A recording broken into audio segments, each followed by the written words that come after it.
お世話になっております。まさるです。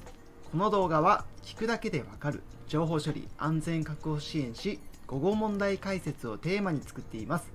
ラジオ感覚でリラックスしながら聞いてみてください。少しだけお知らせです。まさるの勉強部屋では成長したいエンジニアを応援するオンラインコミュニティを運営しています。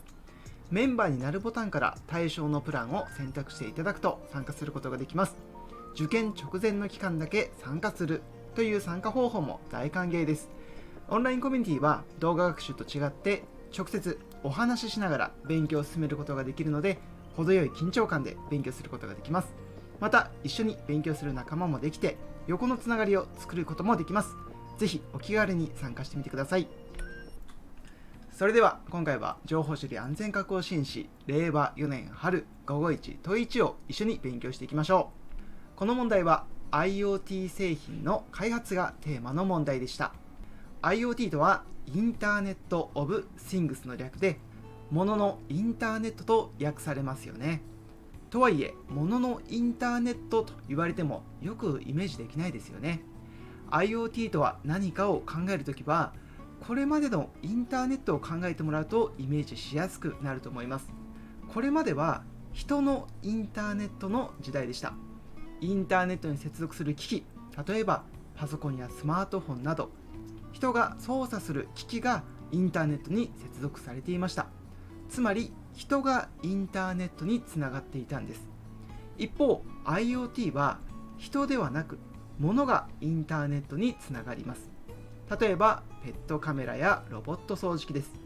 ペットカメラの音声センサーがペットの鳴き声を検知したり、ロボット掃除機が留守中に掃除をしてくれます。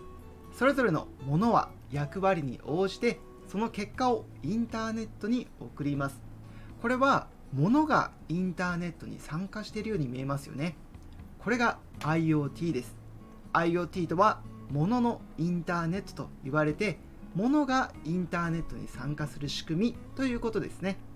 そして今回は IoT 製品であるロボット掃除機の開発をどのようにするべきかがテーマに話が進んでいきます。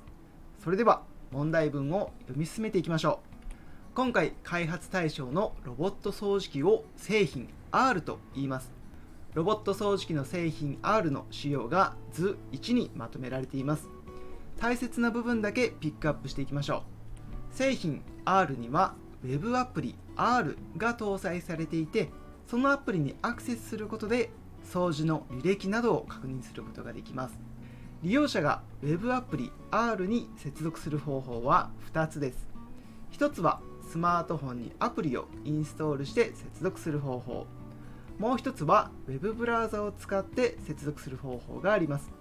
私はロボット掃除機を使ったことがありませんが、ロボット掃除機を使ったことがある方ならきっとイメージしやすいですよね。ロボット掃除機の掃除履歴を確認したり、設定などをするために Web アプリ R に接続するということですね。そして Web アプリ R は Linux ベースの OS 上で動作しているという部分も大切な部分です。Linux ベースの OS は無償で利用できるものが多く、汎用的な用途に向いていることから、IoT 機器などの OS として Linux ベースの OS はよく利用されています。ここまでの情報を少し整理しておきましょう。今回はロボット掃除機である製品 R の開発がテーマです。製品 R に搭載されている Web アプリ R には専用のスマホアプリや Web ブラウザを使ってアクセスすることができます。また製品 R は Linux ベースの OS で動作しています。ここまでよろしいでしょうか。では続きを見ていきましょう。製品 R にはファームウェアのアップデート機能があります。少し話が脱線しますが、ファームウェアとはどのようなものか皆さん分かりますか？この動画では私から時々質問をするので、皆さんは小声で答えを言ってみたり、頭の中で答えを思い浮かべながら動画を聞いてくださいね。午後試験は筆記試験です。自分の知識や答えを文章にする必要があります。その練習だと思って皆さんは答えを考えながら動画を見てください。ではもう一度聞きますね。ファームウェアとはどんなものですか？考えてみてください。ファームウェアとはハードウェアを制御するソフトウェアのことですね。ロボット掃除機の場合、ハードウェアであるモーターを制御してロボット掃除機を移動させたりするのがファームウェアの役割です。ファームウェアとはハードウェアを制御するソフトウェアのことだと覚えておきましょう。では話を戻します。もし製品 R に脆弱性が発見された場合、インターネット経由でファームウェア提供サーバーである W サーバーから新しいファームウェアをダウンロードして適用します。ファームウェアのアップデートによって脆弱性対策をする仕様になっています。ファームウェアのアップデートは定期的に実行されますが、利用者は Web アプリ R を使ってアップデートを要求することもできます。そして次の説明が大切なところです。ファームウェアのアップデートをするために接続する W サーバーは IP アドレスを使った接続ではなく、 W サーバーの名前解決を行って接続します。では皆さん、名前解決とは何のことか覚えてますか？名前解決とはドメイン名から IP アドレスを調べることですね。例えば W サーバーが w.com のようなドメインだった場合、 w.com の IP アドレスがわからないと接続することができないので、名前解決を行って w.com の IP アドレスを調べて接続するということです。さらに W サーバー接続時には HTTPS を使うというところも大切な部分なので覚えておいてください。ここまでよろしいでしょうか？では読み進めていきましょう。製品 R には IP アドレスの設定機能があります。最初は DHCP によって IP アドレスが割り当てられますが、その後利用者が任意の IP アドレスに変更できるようになっているようです。ただし IP アドレス設定変更で利用できるのはポストメソッドだけという説明もあります。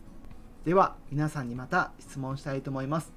ポストメソッドとゲットメソッドの違いを説明できますか？支援誌ではポストやゲットなどメソッドについてよく問われるので、今のうち勉強しておきましょう。ポストメソッドとゲットメソッドの違いを説明してみてください。ゲットメソッドとは何か情報を検索したりデータの送信を要求するときに利用されるメソッドです。クライアントからサーバーに対してこういう情報をくださいというときに使われるメソッドです。ではゲットメソッドはどこにリクエストのデータを入れてサーバーに送るのでしょうか？皆さん覚えていますか？ゲットメソッドは URL の一部にリクエストを入れますよね。気持ち余裕がある方は画面をご覧ください。例えば Amazon の検索ボックスにソニーと入力して検索してみます。すると URL の一部にソニーという文字がありますよね。これでゲットメソッドを利用していることがわかります。Amazon の Web サーバーに対してソニーに関する製品情報を教えてほしいというデータをゲットメソッドで送っているということです。ゲットメソッドはデータの送信を要求するときに利用されるメソッドで、 URL の中に要求する情報が含まれることを覚えておきましょう。次はポストメソッドです。ポストメソッドはクライアントからサーバーに何かデータを送りたいときに利用するメソッドです。ではこの時クライアントから送りたいデータはどこに入れられますか？ポストメソッドでは送りたいデータをボディ部に入れてサーバーに送りますよね。例えばこちらはアンケートサイトの画面です。この画面ではソニーという文字列をサーバーに送るためにポストメソッドを利用します。今回はポストメソッドなので URL を見てもどんな情報を送っているのか分かりませんよね。そして送りたいデータはボディ部に格納されています。これがポストメソッドの特徴です。ここまでゲットメソッドとポストメソッドについてお話ししました。2つのメソッドの違いは、ゲットは URL の一部にデータを入れてデータの送信を要求します。ポストはボディ部にデータを入れてサーバーにデータを送ります。この違い覚えておきましょう。では問題を見てください。今回の場合 IP アドレスの設定変更はポストメソッドだけを受け入れるとあります。つまりゲットメソッドなど別のメソッドでは IP アドレスの変更はできないということですね。ここまでよろしいでしょうか？この後、各機能のセキュリティ対策について話が続いていきます。ここで空欄 A が出てきていて、攻撃手法を答えます。では皆さんに聞きます。DNS キャッシュサーバーが権威 DNS サーバーにダブルサーバーの名前解決要求を行ったときに、攻撃者が偽装した DNS オートを送信するという攻撃はどういう攻撃の名前がつくでしょうか。考えてみてください。正解は DNS キャッシュポイズニングですね。今回の構成でどのように DNS キャッシュポイズニングが行われるのかお話ししていきます。Web アプリ R は W サーバーを使ってファームウェアのアップデートを行いますが、その際 W サーバーの IP アドレスを調べるために名前解決を行います。名前解決はドメイン名から IP アドレスを調べる仕組みでしたよね。まず製品 R はキャッシュ DNS サーバーに問い合わせを行います。キャッシュ DNS サーバーが W サーバーの IP アドレスを知らない場合、キャッシュ DNS サーバーが権威 DNS サーバーに問い合わせを行います。この時、攻撃者が正規の権威 DNS サーバーよりも早く W サーバーの IP アドレスはこれだよと応答すると、キャッシュ DNS サーバーがその情報を信じてしまいます。DNS は早い応答を信じるので、後から正規の権威 DNS サーバーからの応答があっても、その応答は無視されてしまいます。こうして DNS キャッシュポイズニングが成功すると、製品 R は W サーバーではない意図しないサーバーにアクセスを誘導させられてしまいます。接続先の意図しないサーバーからマルウェアをダウンロードさせられて、製品 R がマルウェアに感染してしまう可能性が出てきます。最近のロボット掃除機はカメラ機能があるので、マルウェアによってカメラ機能が操作されたりしたらちょっと怖いですよね。先ほどの DNS キャッシュポイズニングの話を聞いて、キャッシュ DNS サーバーは早く届いた情報を信じるなんて危ないなと思った方もいると思います。おっしゃる通り、ただ単に早く届いた情報を信じるだけではさすがに脆弱すぎます。先ほど説明を省略しましたが、キャッシュ DNS サーバーは DNS キャッシュポイズニングをされないように応答の正当性を検証します。では、どのようにキャッシュ DNS サーバーが応答の正当性を検証しているのかお話ししていきます。まず、キャッシュ DNS サーバーが行っているのは ID の検証です。ID の検証とは、その名の通り ID を使って応答の正当性を検証します。キャッシュ DNS サーバーが問い合わせをするときに ID をつけます。例えば、この問い合わせの ID は37番にします。もし応答の通信が ID34 番だった場合、自分の問い合わせに使った37番ではないので、この応答は正当性がないと判断できます。とても単純な仕組みですよね。問い合わせに ID をつけて、応答の ID が一致するのかで応答の正当性を検証します。ただし ID の検証には欠点があります。では ID 検証の欠点とは何でしょうか。これは結構有名なので知っている方もいるかもしれません。 ID 検証の欠点とは ID の総数が少ないという欠点です。 ID 検証で利用される ID は16ビットの情報量です。16ビットで表現できる数というのは約6万5000通りです。よって6万5000分の1の確率で ID が一致することになり、 ID が一致すると DNS キャッシュポイズニングが成功してしまいます。これは十分なセキュリティ強度とは言えませんよね。そこで ID の検証に加えてポート番号をランダムにするという対策があります。ポート番号のランダム化とは、キャッシュ DNS サーバーが問い合わせをするときにポート番号をランダムにするという機能です。キャッシュ DNS サーバーが問い合わせを行うときにランダムなポート番号を使うことによって、攻撃者は ID とポート番号の両方を一致させなくては攻撃を成功させることができません。キャッシュ DNS サーバーは ID とポート番号の両方を検証することによって DNS キャッシュポイズニング対策をしているということを覚えておきましょう。ここまでよろしいでしょうか。では話を続けていきます。ここまで DNS キャッシュポイズニング対策として ID 検証とポート番号のランダム化によって DNS キャッシュポイズニングの成功率を低下させることができるとお話ししましたが、この対策逆に捉えるとすごく小さい確率ですが攻撃が成功してしまう可能性を残しています。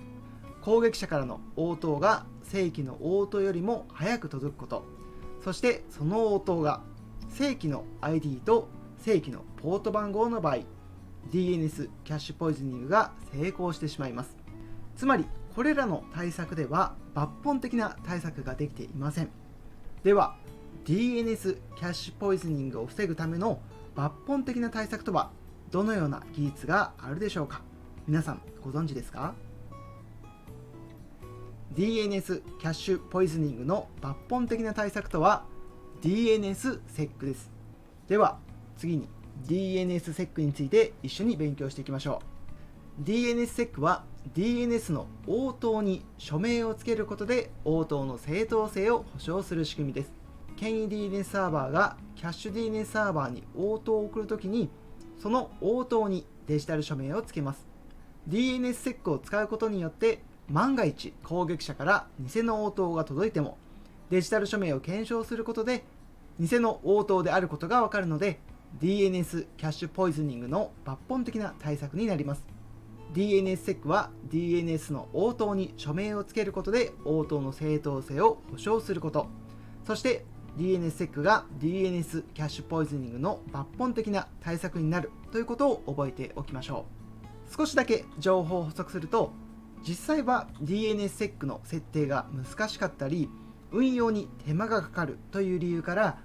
2024年時点で普及率は 30% 程度となっており、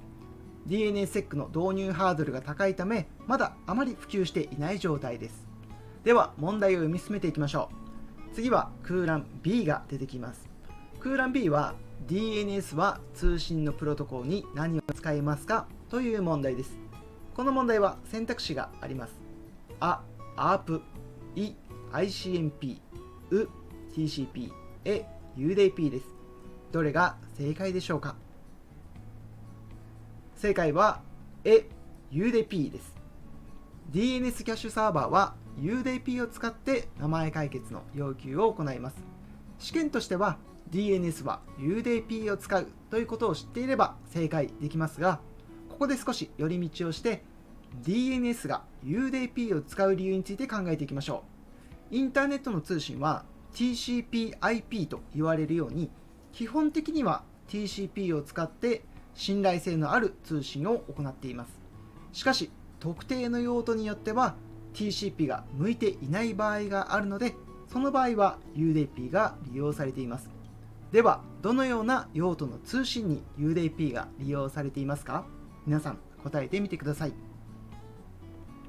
UDP はリアルタイム性が求められる通信や軽量な通信に利用されます。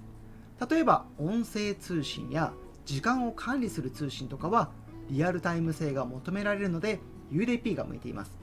では DNS の通信プロトコルが何を使っていたのか思い出してみてください。 UDP を使っていますよね。果たして DNS はリアルタイム性が求められる通信なんでしょうか？そう聞かれるとちょっと違う気がしてきますよね。ではどうして DNS は名前解決で UDP を使うのでしょうか？それは DNS が軽量な通信だからですね。 DNS の名前解決は1パケットで完結することが多いです。1パケットでどこどこの IP アドレスを教えてと要求して IP アドレスはいくつだよという応答のパケットも1パケットで返ってきます。このように情報量が小さい通信を軽量な通信と言います。 TCP は大きいデータを分割して届けるので、受け取った相手が分割したデータを正しく再構築できるようにシーケンス番号とか確認応答番号を使って制御しながら通信します。しかし DNS の名前解決のパケットは1パケットずつの通信なので、分割して再構築するような制御情報は不要です。つまり DNS の名前解決は軽量な通信なので UDP を使った方が良いということですね。ここまでよろしいでしょうか？ DNS は支援士の試験でもよく出題されるので、もう少し掘り下げていきましょ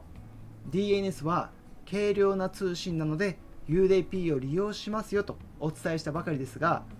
DNS の通信が1パケットで収まらない場合もあります。例えば先ほどお伝えした DNSSEC の場合です。では皆さん思い出してください。 DNSSEC とはどんな機能でしたか？ DNSSEC は権威 DNS サーバーが応答に署名をするという技術でしたね。 DNSSEC は DNS キャッシュポイズニングの抜本的な対策として利用される技術です。皆さん覚えてましたか？ DNSSEC では権威 DNS サーバーが応答に署名します。つまり署名をする分だけ情報量が増えます。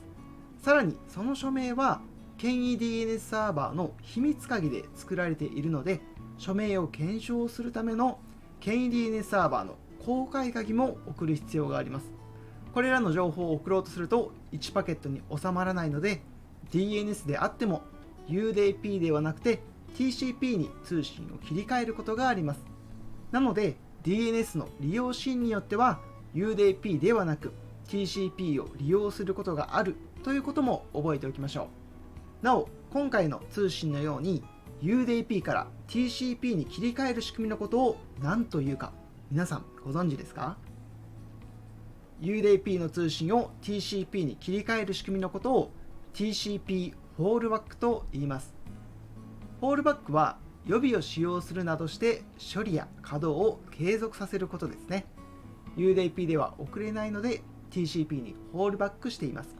TCP フォールバックという言葉も覚えておきましょう。ただし DNSSEC で通信するたびに毎回 TCP フォールバックで UDP から TCP に切り替えるという動きは無駄ですよね。なので現在は DNS の通信では TCP フォールバックではなく別の技術が利用されることが多いです。ではこれは少しマイナーな話ですが、 DNS の通信で TCP フォールバックに代わる技術としてどんな技術が使われているでしょうか？皆さんご存知ですか？それは eDNS0 という技術です。 eDNS0 を使うと1パケットで送れる情報量を大きくすることができます。具体的には DNS のプロトコルでは512バイトまでしか送ることができません。しかし eDNS0 を使うと65,535バイトまで送ることができるようです。ここまでいろんな技術が出てきて少し複雑になってきたので情報を整理しましょう。まず DNS の名前解決は UDP が利用されます。理由は1パケットのやり取りで完結する軽量な通信だからです。しかし DNSSEC のように利用シーンによっては1パケットで収まらない場合があります。そこで TCP フォールバックを利用して UDP から TCP に切り替えて通信します。ただし TCP フォールバックで毎回通信を切り替えるのは効率的ではありません。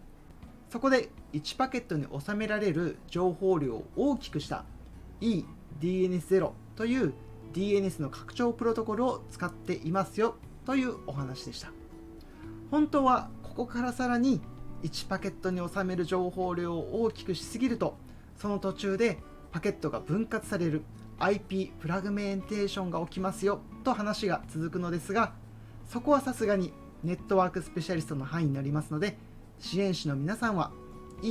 eDNS0 まで覚えておけば十分だと思います。それでは続けていきましょう。ここで問題文では攻撃者が送信した DNS 応答が DNS キャッシュポイズニング攻撃として満たすべき条件は何かという問題が出てきます。これは先ほど説明した通りですよね。DNS キャッシュポイズニングが成功する条件、皆さん覚えてますか？答えは権威 DNS サーバーからの応答よりも早く到達するですね。攻撃者が DNS キャッシュポイズニングを成功させるためには、キャッシュ DNS サーバーが権威 DNS サーバーに問い合わせをして、正規の権威 DNS サーバーよりも早く応答を到達させることが必要な条件です。では問題文を読み進めていきましょう。問題文では製品 R がファームウェアアップデートを行うために W サーバーと HTTPS で通信をするため、この攻撃の影響を受けないとあります。ここで気をつけたいのは、攻撃の影響を受けないという部分ですね。言い換えると、DNS キャッシュポイズニングが成功して偽のサイトに誘導されたとしても影響を受けないと言っています。では、どうして HTTPS でアクセスすると DNS キャッシュポイズニングの攻撃の影響を受けないのでしょうか。皆さん考えてみてください。答えは、サーバー証明書を検証して通信相手が W サーバーであることを確認する実装です。設問にはどのような実装かと問われているので、何々な実装と答えるようにしましょう。では、どうして HTTPS を使うと DNS キャッシュポイズニングの影響を受けないのかお話ししていきます。まず HTTPS を利用することでできることを整理していきましょう。 HTTPS でできることは暗号化通信、認証、改ざん検知、大きく3つです。この3つの機能によって安全性を担保しています。では、それぞれの機能が何の対策になるのか考えてみてください。HTTPS による暗号化通信はどのような対策になりますか？それは盗聴対策ですね。通信内容を暗号化することで、通信経路中の第三者が通信内容を盗聴してもデータの中身を理解することができません。では次は認証です。HTTPS はサーバー証明書やクライアント証明書を使って何対策ができるのでしょうか？それはなりすまし対策ですよね。サーバー証明書で接続しているサーバーが正規のサーバーなのか、そしてクライアント証明書で接続してくるクライアントが正規のクライアントなのかを認証することができます。そして最後の改ざん検知です。これはそのままですね、改ざん対策をすることができます。通信をするときにお互いがやり取りするデータが第三者によって改ざんされていないことを確認することができます。HTTPS というと暗号化通信のイメージが強いのですが、認証と改ざん検知もできることを覚えておきましょう。では話を問題文に戻していきます。今回の事例の場合、もし DNS キャッシュポイズニングによって偽のサーバーに誘導されたとしても、 HTTPS でアクセスすることによってサーバーからサーバー証明書が送られてきます。製品 R ではサーバー証明書を検証することで通信相手が正規の W サーバーでないことがわかるので、攻撃の影響を受けないということですね。HTTPS を適切に実装していれば HTTPS の認証機能によって気がつけることができます。ここまでよろしいでしょうか。では問題を読み進めていきましょう。ここで別の観点から指摘が入ります。 HTTPS によって接続先が W サーバーであることを確認できたとしても、正規の W サーバーのファームウェアが偽のファームウェアになっていた場合、危なくないですかという指摘です。少し情報を整理します。製品 R がファームウェアアップデートをするために W サーバーにアクセスします。この時 HTTPS の認証によって接続先が正規の W サーバーであることは確認できます。しかし W サーバーの中のファームウェアが悪意のある第三者に置き換えられていた場合、置き換えられていたファームウェアをダウンロードすることになってしまいますよね。ではこの問題に対してどのように対策するのか。問題文の中では偽のファームウェアに気がつける仕組みとして空欄 C を導入しましょうと言っています。では空欄 C に当てはまる言葉は何でしょうか。正解はコードサイニングです。コードサイニングとは誰がそのソフトウェアを作ったのかが分かるようにする署名です。具体例を見てみてください。左側の画像は Notion のセットアップファイルに付けられているデジタル署名です。これがコードサイニングとなり、誰が作ったのかが分かるようになっています。一方、右側はラプラスというソフトウェアです。こちらはデジタル署名がありません。つまりコードサイニングのない、誰が作ったのかわからないソフトウェアです。ちなみに私の PC でコードサイニングがついていないアプリケーションを実行しようとしたときには、このような画面が表示されて警告されました。皆さんも見覚えがあるかもしれません。今回はファームウェアにコードサイニングをつけることによってファームウェアの置き換えに対策します。ここまでよろしいでしょうか。では読み進めていきましょう。この後、製品 R の脆弱性 A と脆弱性 B について説明があります。まずは脆弱性 A についてです。脆弱性 A は IP アドレスの設定画面において任意のコマンドが実行されてしまうという脆弱性です。これも気持ち余裕がある方は画面をご覧ください。正常時は製品 R がどのような方法で IP アドレスを変更するのか見ていきましょう。製品 R の IP アドレスを変更するときには、利用者が IP アドレスの情報を入力して確認ボタンを押して確定ボタンを押すことで、このようなポストメソッドが生成されて製品 R に届けられます。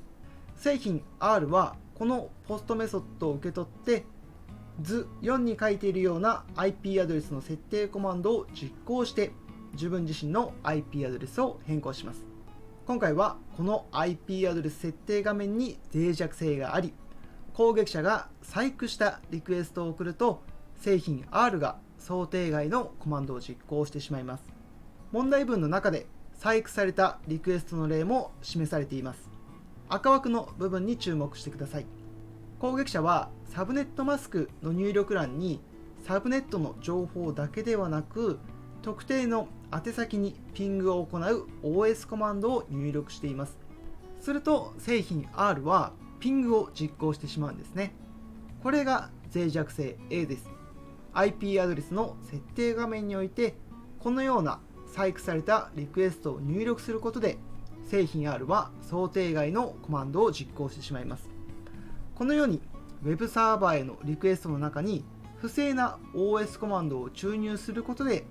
Web サーバー側に意図しない不正な命令を実行させる攻撃のことを何と言うでしょうか。この攻撃のことを OS コマンドインジェクションと言いますね。OS コマンドインジェクションはよく出てくるので覚えておきましょう。次は脆弱性 B に関するパートです。IP アドレス設定変更機能には、ログイン済みの利用者が攻撃者によって設定された罠サイトにアクセスして利用者が意図せず悪意のあるリクエストを Web アプリ R に送信させられた場合にリクエストを受け付ける脆弱性があると書かれています。これはキーワードだけ見てどんな攻撃か分かるようにしておきたいですね。では脆弱性 B の名前は何でしょうか。脆弱性 B はクロスサイトリクエストフォージェリーですね。CSRF と言ったりします。CSRF の基本的な流れを確認しておきましょう。こちらは IPA が公開している CSRF の資料です。まずは被害者目線で CSRF を見ていきましょう。利用者はいつも見ているウェブサイトにアクセスします。例えばこのウェブサイト、掲示板サイトだとしてください。利用者はいつも通り掲示板サイトにログインします。ウェブサイトは利用者を識別するためにセッション ID を発行します。セッション ID は利用者のウェブブラウザに保存されます。次に利用者は面白そうな別のサイトを見ます。こちらのサイトを見ると何やら気になるリンクがあります。そのリンクを何気なくクリックします。すると勝手に先ほど利用していた掲示板サイトに誘導されて自分のアカウントで意図しない投稿がされています。投稿内容を見てみるとこれから〇〇を襲撃しますという全く利用者が意図しない書き込みです。利用者はこのような投稿をする意図は全くありませんでしたが、この投稿を見た第三者が警察に通報してこの利用者は逮捕されてしまいます。今お話ししたのは実際にあった CSRF の事例です。ではどうしてこのようなことが起こったのか、攻撃者の目線で見ていきましょう。攻撃者は掲示板サイトに CSRF の脆弱性があることに気がつきました。そしてこの脆弱性を使って何か悪いことができないかなと考えます。そこで攻撃者は掲示板サイトを使っている人が訪れそうな罠サイトを作って、そこに罠リンクを作っておきます。もし罠サイトの罠リンクをクリックすると、シーサーフの脆弱性のある掲示板サイトに攻撃者の用意した文面で投稿が強制されます。攻撃者は罠リンクを用意したら、あとは待つだけです。きっと攻撃者は定期的にシーサーフに脆弱性があるサイトを訪れて、誰かが罠に引っかかってないかなと心待ちにしていることでしょう。これが攻撃者目線のシーサーフです。そして最後に意識してほしいのは、シーサーフの脆弱性のあるサイトの目線です。掲示板サイトでは利用者を識別できるようにセッション ID を発行します。セッション ID は利用者の Web ブラウザに保存されて、利用者はセッション ID とともにデータを送ってきます。このセッション ID は利用者を識別するための情報であって、利用者が意図して送ってきている情報なのか、それともシーサーフなどによって意図せずに送っている情報なのかは判断することができません。シーサーフの脆弱性があるというのは、このように意図しているリクエストなのか、意図しないリクエストなのかを判断する仕組みがないということです。では、シーサーフ対策としてどのようなことができるのか考えていきましょう。一番単純な対策はパスワードの再入力です。例えば投稿する前にパスワードの再入力を求めるようにします。そうすれば罠リンクをクリックしてしまったとしても、再パスワードの入力が求められるので、利用者は意図しない投稿に気がつくことができます。しかしパスワードの再入力は意図した投稿に対しても必要になるので、利用者の利便性が下がってしまいます。なので別の方法でシーサーフ対策をしたいですよね。そこでシステム的にシーサーフの対策を行います。いくつか対策方法はあるのですが、ここではシーサーフトークンについてお話しします。シーサーフトークンとは、シーサーフ攻撃を防ぐためにリクエストが正当なものであることを確認するために使用される情報です。セッション ID はユーザーを認識するために使用されるもの。シーサーフトークンはリクエストが正当なものであることを確認するために使用されるもの。このような違いがあると思ってください。Web サーバーではセッション ID だけではなく、シーサーフトークンも一緒にクライアントに送ります。シーサーフトークンとは予測不可能な値です。参考までにこのような値がシーサーフトークンとして使われます。シーサーフトークンはセッション ID と違ってブラウザに保存されません。セッション ID はブラウザに保存されているので自動的にウェブサイトに送信してしまいますが、シーサーフトークンはブラウザに保存されず、毎回のリクエストに対してシーサーフトークンを送り返します。シーサーフトークンがいろいろ変わっていることがこの図からもわかると思います。サーバー側はセッション ID だけではなくシーサーフトークンも検証することによって利用者が意図したリクエストなのかを確認できるようになります。もしシーサーフの罠リンクをクリックしてしまった場合、セッション ID はブラウザに保存されているので自動で送られてしまいますが、シーサーフトークンはブラウザに保存されているものではないので、ウェブサイトではシーサーフトークンがないものに関しては意図しない投稿だと判断してその投稿を防ぐことができます。ここまでシーサーフとシーサーフの対策についてお話ししました。以上、今回は情報処理安全確保支援士令和4年551問1をテーマに一緒に勉強しました。 DNS キャッシュポイズニング、 OS コマンドインジェクション、シーサーフなどいろんな話題が出てきて面白い問題でしたよね。それでは最後までお話聞いてくださりありがとうございました。最後にお知らせです。現在マサルの勉強部ではオンラインコミュニティを運営しています。 YouTube のチャンネルメンバーシップに登録すると Discord で行われるオンラインコミュニティに参加できるようになります。オンラインコミュニティでは勉強だけではなく横のつながりが作れるような様々なイベントを用意して皆さんが楽しく成長できる機会を提供しています。またオフラインイベントの割引参加や優先案内などお得になる情報もお知らせしています。参加希望の方はチャンネルメンバーシップからオンラインコミュニティに参加するプランを選択していただくと参加することができます。皆さんのご参加お待ちしています。